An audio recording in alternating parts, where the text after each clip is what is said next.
Okay, here's the first trigonometry question, a Pythagorean trigonometry question. Let's just try it. And here we go. I'm moving things around here.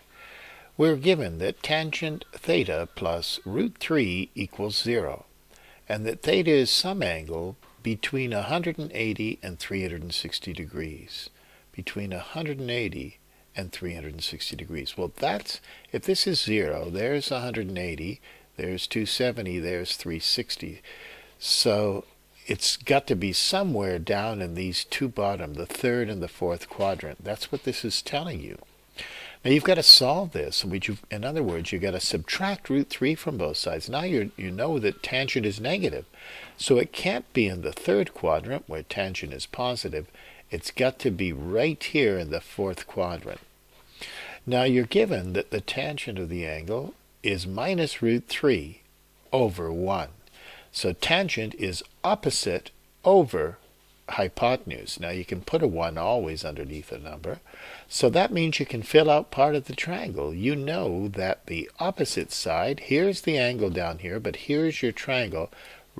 Negative root 3 is the opposite side, and positive 1 is the adjacent side. And then all you do is use Pythagoras to figure out the hypotenuse. You go 1 squared plus minus root 3 squared, you get 1 plus 3, it's 4. You take the square root. The hypotenuse must be 2. This is always a positive number, the hypotenuse part. Once you've got the triangle, here's the whole angle theta, you can get all the answers you need. Like, what's the sine of theta? Well, you just go to the triangle. What is sine? It's opposite. So minus root 3 is opposite. Hypotenuse is 2. And that's your answer. It's minus root 3 over 2.